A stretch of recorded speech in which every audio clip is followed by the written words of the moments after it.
সাল্লাল্লাহু কি বিস্ময়কর ব্যাপার! এই যে চলে আসছে আরেকবার তাকবীর দেন, লিল্লাহি তাকবীর, লিল্লাহি তাকবীর। আপনাদের কাছে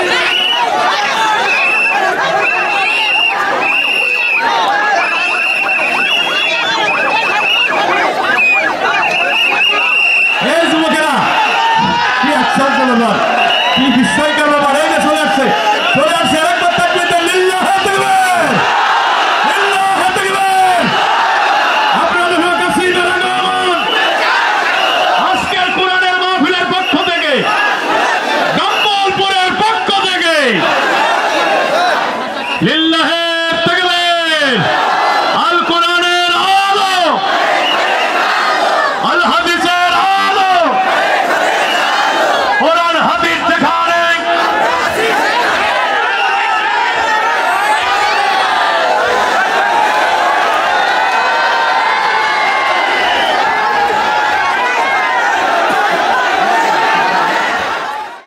আমার যুবক ভাইয়েরা, তোমরা কেমন আছো সবাই? আপনারা একবার তাকায় দেখেন মাহফিলটা, একবার সবাই তাকান, সবাই। আচ্ছা, এবার লুক অ্যাট মি, আমাকে দেখেন আমার কথাটা ভুল হয় কিনা ঠিক হয়। আমার মনে হচ্ছে আজকের এই মাহফিলে, ডম্বলপুর সরকারি প্রাথমিক বিদ্যালয়ের মাহফিলে যত অডিয়েন্স এসেছে, আমার এটা বিশ্বাস, একমত হলে আমাকে ঠিক বলে অ্যাপ্রিসিয়েট করবেন। আমার মনে হচ্ছে আজকের অডিয়েন্সের ভেতরে 90% নয়, 96% আপ আমার কলিজার টুকরা যুবক ভাইয়ের আজকের মাহফিলে এসেছে। এরাই আমার বাংলাদেশ, এরা আমার আগামীর বাংলাদেশ। আমি বাংলাদেশ, তুমি বাংলাদেশ, আমরা সবাই ইসলামের জন্য কাজ করতে চাই। প্রথম কথা, মুরব্বীরা যারা এসেছেন আমার চোখে পড়ছে না, তবু আব্বাজান যারা এসেছেন কোনায় কোনায় বসে আছেন, আমি বলবো আব্বাজান কানটা খাড়া করবেন, এবং যারা বাহিরে আছেন তারাও একটু কানটা খাড়া করবেন, আমার মায়েরাও কান খাড়া করবেন। আমি অনেক মুরব্বীকে দেখেছি চায়ের দোকানে বসে বসে পায়ের উপরে পা তুলে, চুয়াডাঙ্গায় মনে হয় নাই, বলো তোমরা আছে না, বলো। আচ্ছা, সোজা সাপটা কথা বলছি, কোনো ভেজাল নেই আমার কথার ভেতরে। আব্বাজান, আপনি যদি চায়ের দোকানে বসে বসে বিড়ি খান, আপনার এলাকার ছেলে গাঞ্জা খাবে প্রকাশ্যে। আব্বাজান, আপনি আমাদের আদর্শ, আপনি আমাদের ভালোবাসার জায়গা। চায়ের দোকানে প্লিজ বিড়ি খাবেন না, সিগারেট টানতে যাবেন না। 1 নাম্বার মেসেজ, কথা শেষ। 2 নাম্বার মেসেজ বাবার জন্য। আব্বাজান, আপনি একা দাড়ি টুপি রাখলেই কিন্তু জান্নাতি হতে পারবেন না, আপনি নামাজি হলেই জান্নাতি হতে পারবেন না, আপনি জাস্ট তাহাজ্জুদ পড়লেই একা একা জান্নাতি হতে পারবেন না। আপনার ছেলের বিয়ের বয়স হয়েছে, আপনি বিয়ে দিতে চান না, এটার জন্য আপনি আব্বাজান জাহান্নামের আগুনে পুড়তে পারেন। আব্বাজান, আপনি আপনার ছেলেকে বিয়েটা দিয়ে দেন। আপনার ছেলেকে বিয়ে দিলে সমাজটা নেশামুক্ত হবে, জেনামুক্ত হবে, যুবকরা নবীর আদর্শে আদর্শবান হবে। আমাদের যুবকদের দাবি, আগামীর সংসদে আমরা কোনো নারীকে ক্ষমতার চেয়ারে আর দেখতে চাই না। 2 নাম্বার দাবি, আগামীর পার্লামেন্ট চলবে কোরআন দিয়ে। কারা কারা রাজি, দুটো হাত তুলে আল্লাহকে দেখা দাও।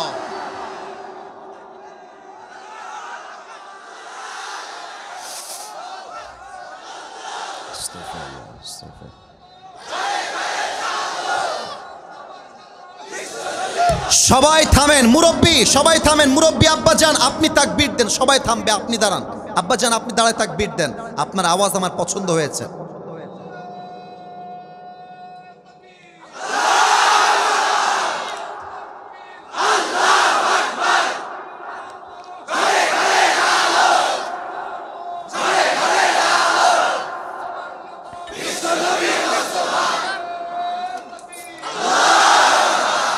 আমার মুরব্বী স্লোগান দিয়ে প্রমাণ করেছে আমার সামনে কোনো বিড়ালের বাচ্চা নয়, সব সিংহের বাচ্চাগুলো আমার সামনে বসে আছে। আগামীতে এই সিংহের বাচ্চারাই বাংলার মাটিতে ইসলামের পতাকা দুলিয়েই ছাড়বে। কোনো একদিন এদেশের আকাশে কালেমার পতাকা দুলবে, সেদিন সবাই খোদাই বিধান পে দুঃখ বেদনা ভুলবে, ঠিক কিনা বলেন? সেদিন আর রবে না হাহাকার, অন্যায় জুলুম অবিচার,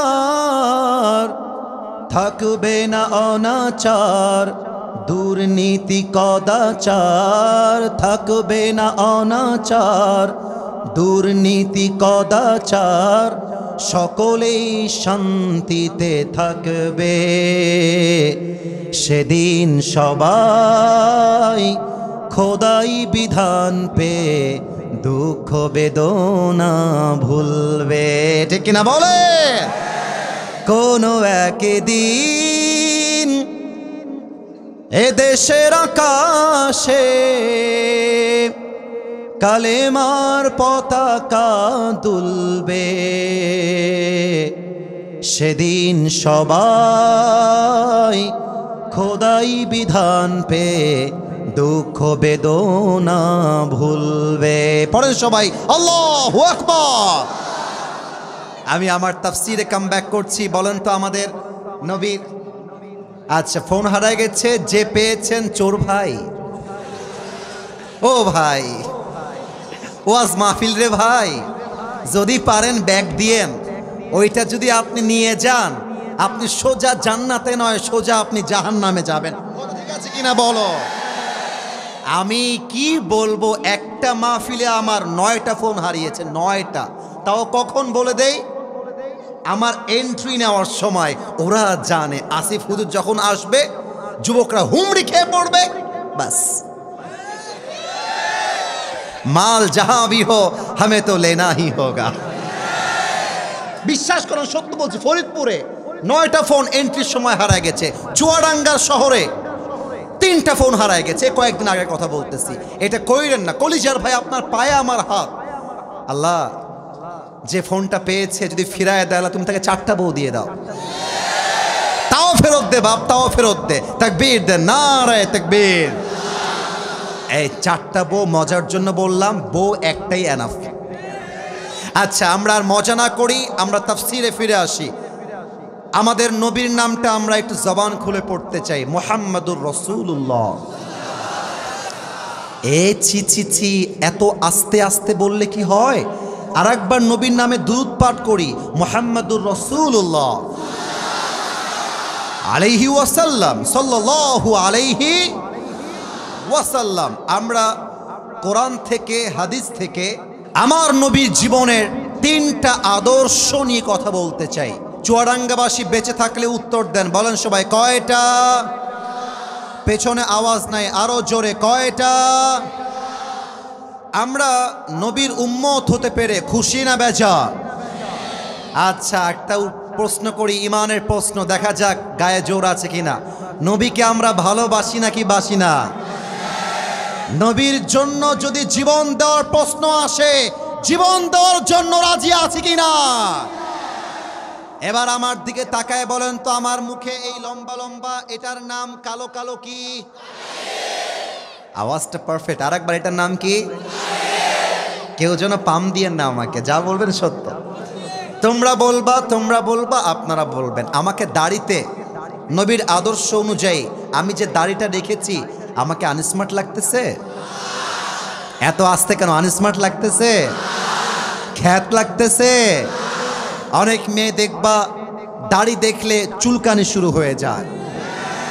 যেই মেয়ে আমাকে দাড়ির জন্য বিয়ে করতে চায় না, সোজা কথা, সে আমার বাড়ির বউ হওয়ার যোগ্যতাই রাখে না। আমরা নবীকে ভালোবাসতে চাই, নবীর আদর্শকে গ্রহণ করতে চাই।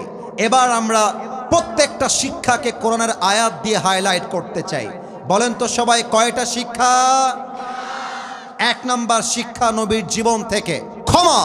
আমার জীবনে প্রতিশোধ বলতে কোনো কথা নেই। হয় আমি ক্ষমা করে দিব, না হয় আমি আমার জীবন থেকে ডিলিট করে দিব। এবার বলেন, আল্লাহ আমাদের পাপগুলোকে মাফ করুক, এটা আমরা সবাই চাই কি চাই না? আল্লাহ তাআলা বলছেন, বান্দা শোনো শোনো, ওয়া ইন তাফু ওয়া তাসফাহু ওয়া তাগফিরু ফাইন্নাল্লাহা গফুরুর রহিম।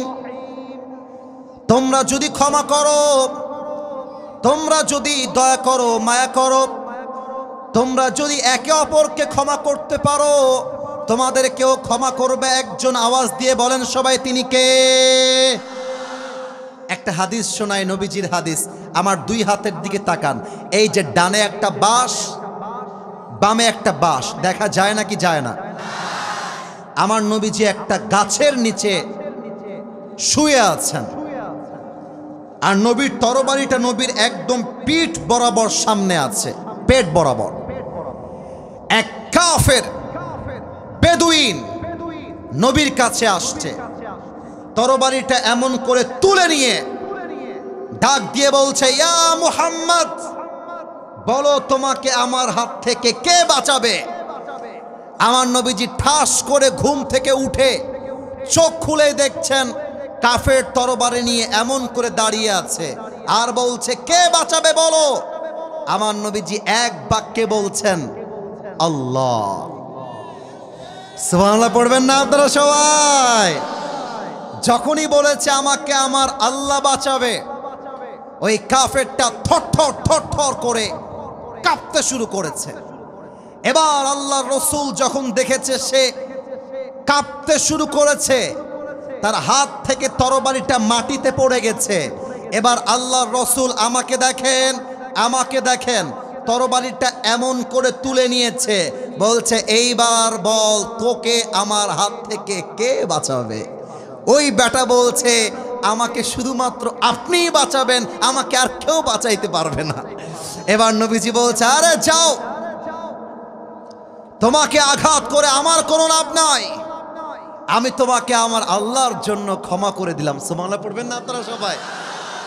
আজ চুয়াডাঙ্গার মাটিতে ভাই ভাইয়ের সাথে কথা বলে না, বোন তার বোনের সাথে কথা বলে না, চাচা তার ভাতিজার সাথে সামান্য কয়েক কাঠা জমির জন্য বছর বছর কথা বলে না। আমাদের মুসলমান হিসেবে দাবি একটা, আজ থেকে আমাদের আর কোনো ক্ষোভ নেই, আমরা একে অপরকে আল্লাহর জন্য ক্ষমা করে দিলাম। বলেন সবাই সুবহানাল্লাহ। আসুন আমরা যুবকদেরকে বোঝাই, মুরব্বীদেরকে বোঝাই, মক্কা বিজয়ের ইতিহাস নবীজি কেমন করে করেছিলেন। আমার প্রিয় নবীজি মদিনার থেকে 10,000 মুসলমান আর 10,000 তরবারি। এবার চুয়াডাঙ্গাবাসীর পালা। বলেন তো সবাই, 10,000 মুসলমান, কয় হাজার তরবারি? আল্লাহর রাসূল মদিনার থেকে মক্কায় রওনা দিয়েছেন। এই খবর পৌঁছে গিয়েছে কাফেরদের সর্দার আবু সুফিয়ানের কাছে। আবু সুফিয়ান ডাক দিয়ে বলছে, গোয়েন্দা বিভাগ কোথায়? সবাই আমার কাছে আসো। গোয়েন্দা বিভাগের সমস্ত পুলিশরা আবু সুফিয়ানের কাছে আসছে। তা আবু সুফিয়ান বলছে, তোমরা সবাই মিলে যাও, মুহাম্মদ কাকে কাকে নিয়ে আসছে, কেমন করে আসছে, তোমরা খবর নিয়ে আসো। আমার নবীজি কৌশল করে বলছেন, সাহাবা একরাম শোনো, তোমরা চুলা বানাও বেশি, বাথরুম বানাও কম। চুয়াডাঙ্গাবাসী আওয়াজ দেন, চুলা বানাও বেশি, বাথরুম বানাও। নবীর যেমন কথা তেমন কাজ। চুলা বানিয়েছে হাজার হাজার, আর বাথরুম বানিয়েছে হাতে গোনা মাত্র কয়েকটা। এবার আবু সুফিয়ানের গোয়েন্দারা আসছে চেক করার জন্য মুহাম্মদ সৈন্য কত নিয়ে আসছে। এবার তারা রিপোর্ট করছে, আবু সুফিয়ান, মানুষ গুনবো কেমন করে? চুলা গুনতে গুনতেই ফজর হয়ে গেছে, ধরা খাওয়ার ভয়ে আমরা পালিয়ে আসছি। এই কথা শুনে আবু সুফিয়ান বলছে, বেটা তোদেরকে দিয়ে কাজ হবে না। আর এক গোয়েন্দা বিভাগকে ডাক দিয়ে বলছে, তোমরা যাও, গিয়ে দেখো মুহাম্মদ কত সৈনিক নিয়ে আসছে। এবার গোয়েন্দা বিভাগের লোকরা গিয়ে দেখছে বাথরুম মাত্র কয়েকটা, কিন্তু সিরিয়াল আর সিরিয়াল। ফজরের নামাজের সময় বাথরুম কার না লাগে আপনারা বলেন? বাঘ সিংহ কেউ ভয় পায় না, ন্যাচারাল কল। বাথরুম লাগলে সুনামি ঝড় হলেও বাথরুমে আমার যাওয়াই লাগবে, ঠিক না বলো? তো কাফেররা গিয়ে দেখছে এক একটা বাথরুমের সামনে বিশাল লম্বা লম্বা সিরিয়াল। এবার কাফেররা সকাল 7টার সময় এসে বলছে, আবু সুফিয়ান, মানুষের সংখ্যা গুনবো কেমন করে? এ বাথরুমের সামনে যে পরিমাণ সিরিয়াল, ও গুনতি গুনতি সকাল হয়ে গেছে। এর না আমরা গুনবো কেমন করে, ধরা খেয়ে যাব, ভয় পেয়ে আমরা ফিরে আসছি। আবু সুফিয়ান গেছে খেবে, বেটা ব্যাকপ। প্রথম দল গিয়েছে মানুষ গুনতে, গুনে আসছে চুলা। তোদেরকে পাঠাইলাম মানুষ গুনতে, তোরা গুনে এসেছিস বাথরুমের সিরিয়াল। তোর বেটা, তোদেরকে দিয়ে কাজ হবে না। এবার আমি আবু সুফিয়ান নিজে যাব। এবার আমার ডান হাত দেখেন, ডানে এক বিশাল বড় পাহাড়। উদাহরণ দিচ্ছি, আবারও বলছি, ডানে এক বিশাল বড় পাহাড়। আবু সুফিয়ান দৌড় দিয়ে এসে পাহাড়ের চূড়ায় উঠে গিয়েছে, একদম উঁচায়। চোখ দিয়ে দেখছে এক মারাত্মক অবস্থা। আল্লাহর রাসূল মক্কাকে দখল করবার জন্য হাজার হাজার মুসলমান ইমানদার সৈনিক নিয়ে মক্কার দিকে রওনা দিয়েছে। এবার আবু সুফিয়ানের কলিজাটা শুকায়ে গেছে, পুরো দেহে একটা কম্পন তৈরি হয়ে গিয়েছে। আবু সুফিয়ান থরথর থরথর করে কাঁপতে শুরু করেছে। আবু সুফিয়ান বুঝে গেছে এবার মুহাম্মদ পুরো মক্কা বিজয় করবে, ওকে আটকায় দিবে এমন কোন বাপের বেটা মক্কার জমিনে জন্মগ্রহণ করে নাই, ঠিক কিনা বলো?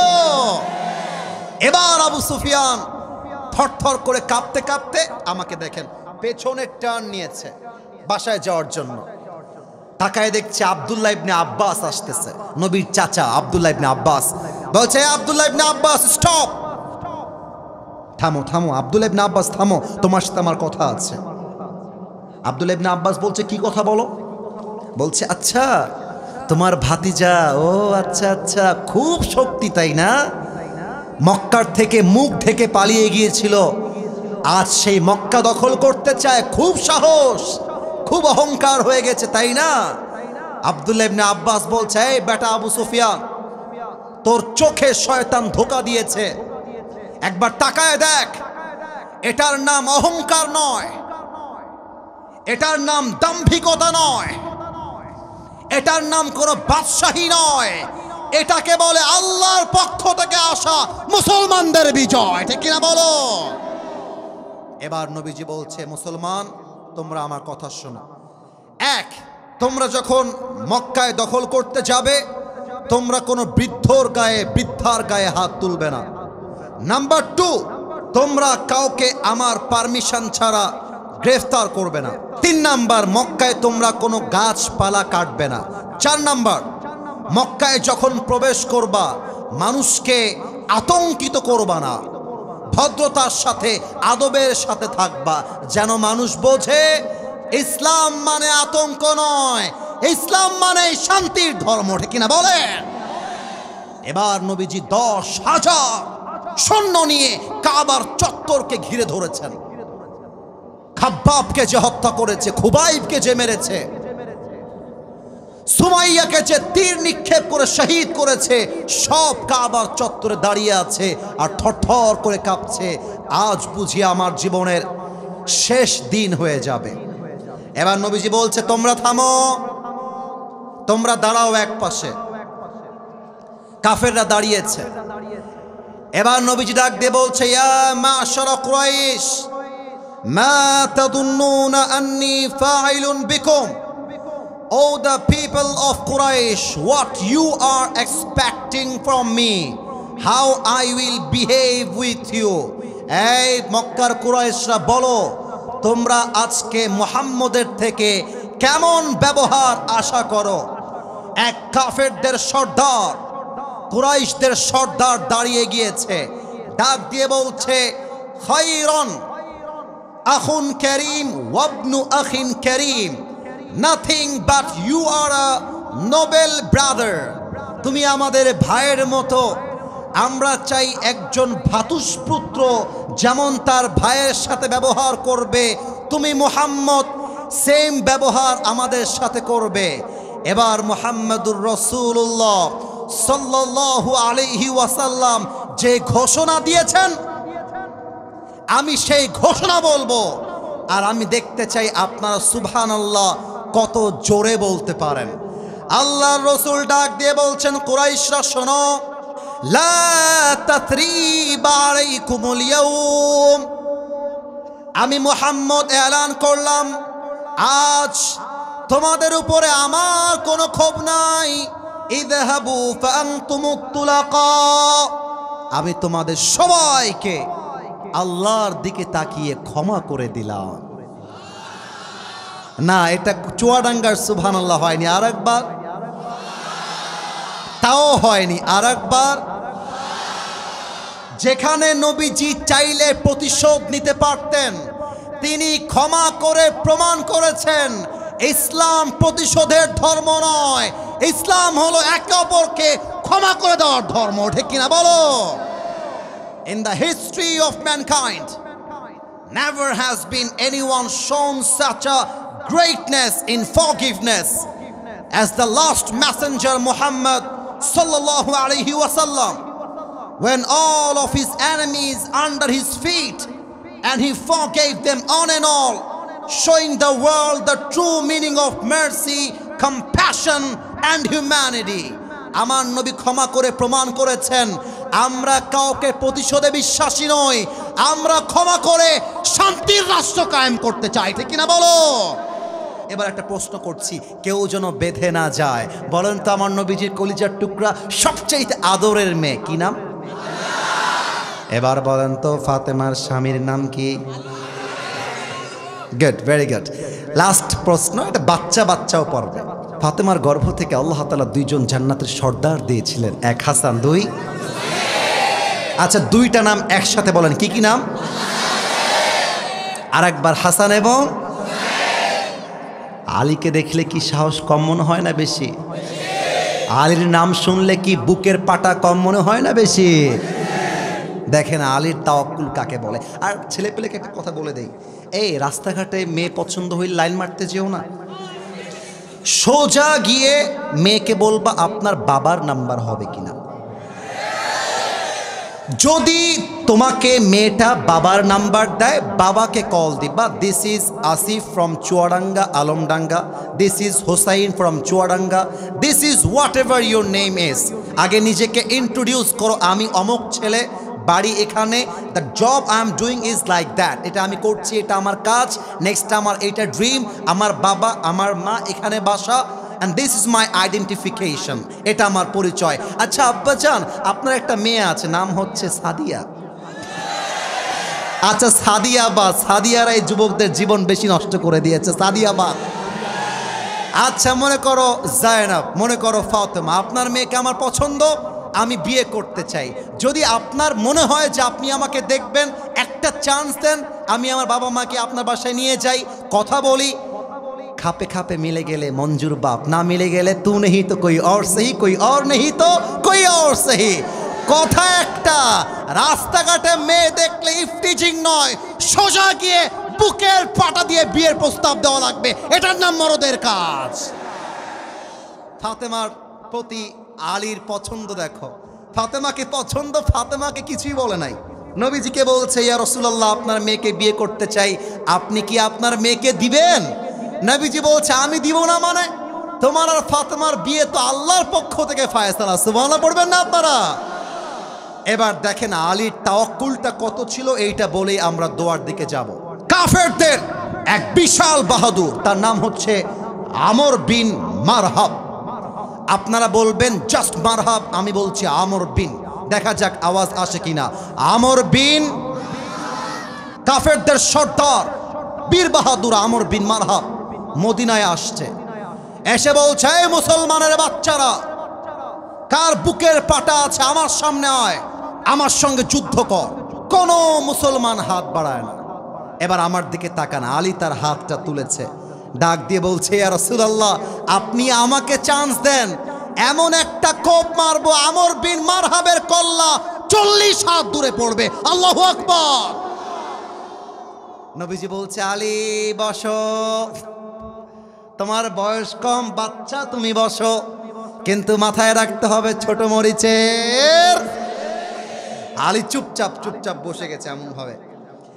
আমর বিন মারহাব বলছে এই বেটা, কে তার মায়ের বুকের দুধ খেয়েছিস আমার সামনে আয়, কেউ হাত তুলে না। আলী আবার হাত তুলেছে। এই বাবু বসো। নবীজি বলছে বাবু বসো, তোমার বয়স কম, বসো। আলী বসে গেছে। থার্ড টাইম আমর বিন মারহাব খুবই বাজে কথা বলেছে, যা মুখ দিয়ে বলা যাবে না, আমি ভদ্র ভাষায় বলছি। আমর বিন মারহাব বলছে, যদি তোরা এক বাপের বেটা হোস আয়, যদি তোরা সন্তানকে ইয়াতিম করতে চাস আমার সামনে আয়। আরে তাওয়াক্কুল কাকে বলে বুঝায় দিয়ে আজকে বাসায় যাব। এবার বলছে, তোরা যদি তোর বউকে বিধবা করতে চাস আমার সাথে লড়াই কর। কে আছিস বাপের বেটা, হাত তোল। কেউ হাত তুলছে না। আলী আবার হাত তুলেছে। সুবহানাল্লাহ। নবীজি বলছে, কিরে বাবা, কেউ হাত তুলে না, আলী হাত তুলে, ব্যাপার কি? নবীজি বুঝে গেছে আলীর বয়স কম হতে পারে, বাট তার ভরসা আছে এক সত্তার উপরে। তিনি কে? এবার আমার হাতে দেখেন তো, এটা কিসের বোতল? আরো জোরে, কিসের বোতল? আল্লাহ রসুল বলছেন, আলী এইদিকে আসো। এটার নাম হচ্ছে জুলফিকার, বিশাল বড় তরবারি। এই নাও, এটা তোমার যুদ্ধের হাতিয়ার। যাও, যুদ্ধে নেমে পড়ো। And remember one thing, idhab fa inna Allaha ma'aka, Allah is with you forever. তুমি যেখানেই যাও না কেন তোমার ভরসা হবে এক সত্তার উপরে। তিনি কে? এবার তাকান তো, এটা হচ্ছে আমার উপরে সামিয়ানা। আই এম সরি, একটু আমি হাদিসটা প্র্যাকটিক্যালি বলছি তো তাই দেখাচ্ছি।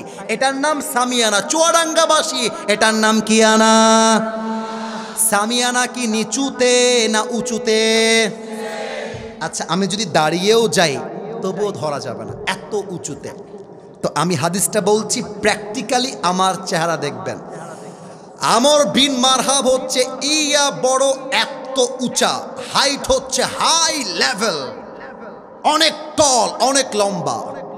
আর আলী হচ্ছে তার চাইতে হাইটে ছোট, বলতে গেলে তার তুলনায় বাঠু, গুঠু। কথা কি ভুল আছে না ঠিক আছে? বাঠু বলেন না কি বলেন আপনারা, কি বলেন? আচ্ছা বাইঠি, আচ্ছা বাইঠা বা আপনারা গুঠু যাই বলেন, হাইটে ছোট। এবার দেখেন আলী এমনভাবে বুকের পাটা উঁচু করে করে হেঁটে হেঁটে আমর বিন মারহাবের সামনে দাঁড়িয়ে গেছে। আমার বাসা তো খুলনায়, খুলনার মানুষ বলে, এ তোমার বাড়ি কোহানে? খুলনার মানুষ বলে, তোমার বাড়ি কোহানে ভাই? আর বাগেরহাটে বলে, এ ভাড়ি, তোমার বাড়ি কোহানে? ভাড়ি, ভাড়ি। বাগেরহাটে বলে ভাড়ি। তো আমর বিন মারহাব বলছে, মান আনতা আইয়ুহাল গোলাম, এই বাবু তোমার বাড়ি কোথায়? আলীকে বলছে, আলীকে। আলীর গায়ে কলিজায় আগুন ধরে গেছে, বলছে আরে বেটা বাবু কারে কয় রে? কিন্তু নবীজি বলেছে ভদ্রতার সাথে থাকবা, চুপচাপ কথা বলবা, বেশি মারামারি করতে যেও না, আগে সলিউশনে আসবা। তো আলী বলছে, আনাল্লাযী সাম্মাতনি উম্মি হায়দারা, আমি হলাম সেই যুবক যাকে তার মা নাম দিয়েছে হায়দারা। হায়দারা মানে হচ্ছে সেই সিংহ, যখন সে অ্যাটাক করবে শিকারীকে শিকার না করা পর্যন্ত যার অ্যাটাক থামে না, তার নাম হায়দারা। আল্লাহু আকবার। তো এবার আমর বিন মারহাব হাসতেছে আর টিটকারি মেরে বলছে, ও আচ্ছা আচ্ছা তুমি হায়দারা, আরে বেটা বাবু তোর আসল নাম কি তাই বল। বলছে আমার আসল নাম হচ্ছে ইসমি আলী, আমার নাম হলো আলী। বলছে ও তুমি কি আলী বিন আব্দুল মুত্তালিব? তোমার বাবা কি আব্দুল মুত্তালিব? বলছে না না, আনা আলী বিন আবি তালেব, আমার বাবার নাম আব্দুল মুত্তালিব নয়, আমার বাবার নাম হচ্ছে আলী বিন আবি তালেব, আবু তালেবের ছেলে আমি। বলছে আরে ভাতিজা, তোমার বাপ তো আমার ভাই লাগে, তুমি তোমার ভাতিজা। এই ভাতিজা শোনো, আমি বাচ্চাদের গায়ে হাত তুলি না, এই তুমি যাও। আলীকে বলছে বাবু তুমি যাও যাও, আমি না বাচ্চাদের গায়ে হাত তুলতে চাই না, আরে তুমি যাও। এবার আলী বলছে কে বাচ্চা রে? আয় না, যুদ্ধ করে দেখ না, একটা কোপ মারবো তোর কল্লা 40 হাত দূরে পড়বে। আল্লাহু আকবার। এই কথা শুনে আমর বিন মারহাব খেপে আগুনে জ্বলে পুড়ে ছারখার। বলছে আয়, আমাকে মারবি তুই, কেমন পাটা, আয় মার। এটা আমার হাদিসের লাস্ট পার্ট। এই একটা প্রশ্ন করছি, 5 আগস্টের পূর্বে রংপুরে একজন যুবক 2 হাত এমন করে দিয়ে গুলি খেয়ে শহীদ হয়েছিল, যুবকটার নাম কি বলেন তো সবাই? আর একবার শহীদ আবু এই চুয়াডাঙ্গার ভাইরা একটা কথা উত্তর দেন, বেঈমানি করবেন না, মুনাফিকি করবেন না। এই আবু সাইদ কি কাউকে আগ বাড়িয়ে গুলি করতে গেছিল? আসতে কেন বলেন, গুলি করতে গেছিল? কাউকে চাকু মারতে গিয়েছিল? আমার ভাই কাউকে মারতে যায় নাই। আপনারা আমার ভাইয়ের বুকে গুলি করলেন কেন? ঠিক কিনা বলে? তার মানে ইসলাম শেখায় কাউকে আগ বাড়িয়ে মারতে যেও না, বাট কেউ তোমাকে মারতে আসলে তার হাতটা ভেঙে গুড়িয়ে দাও, এটার নামে ইসলাম। ঠিক কিনা বলে? আলী বলছে আমি তোমাকে মারতে পারবো না, তুমি আমাকে আগে মারতে আসবা, তারপরে আমি তোমাকে মারবো। এবার আমাকে দেখবেন, একটু মাইক থেকে দূরে গেলাম হাদিসটা বোঝাবার জন্য। আমর বিন মারহাব একটু পেছনে আসছে আলীকে অ্যাটাক করবার জন্য। তো আমর বিন মারহাব যখন পেছনে এসেছে, দুইটা পা, টু লেগস আর অ্যাটাচড টুগেদার, দুইটা পা একসাথে করেছে আর তরবারিটা এমন ভাবে নিয়ে সামনের দিকে নিয়েছে, একটা লাফ দিয়ে দেহের সমস্ত শক্তিকে উজাড় করে আলীর ডান কাঁধে একটা আঘাত করেছে। আর আলী তার জুলফিকারটা তুলে বলছে, হাসবুনাল্লাহু ওয়া নি'মাল ওয়াকিল, নি'মাল মাওলা ওয়া নি'মান নাসির। যে আঘাতে আলীর দেহটা দুই টুকরো হওয়ার কথা, ওই আঘাতটা আলীর তাওয়াক্কুলের জন্য তার জামা পর্যন্ত স্পর্শ করতে পারে না। সুবহানাল্লাহ পড়বেন না আপনারা? এবার আলী ডাক দিয়ে বলছে, আমর বিন মারহাব তুই রেডি হয়ে যা, এবার তোর পালা। আমর বিন মারহাব ভয়ে দুই ধাপ আরো পেছনে গেছে। এবার আলী তার পেছনে এসে দুই পা একসাথে করেছে, জুলফিকারটা তুলে এক লাফ দিয়েছে আর আকাশে উঠে, অর্থাৎ উঁচুতে উঠে তাকবীর দিচ্ছে, লিল্লাহি তাকবীর। আর সামনের থেকে নিয়ে পুরো দেহের শক্তিকে উজাড় করে আল্লাহু আকবার বলে আমর বিন মারহাবের কাঁধে একটা আঘাত করেছে।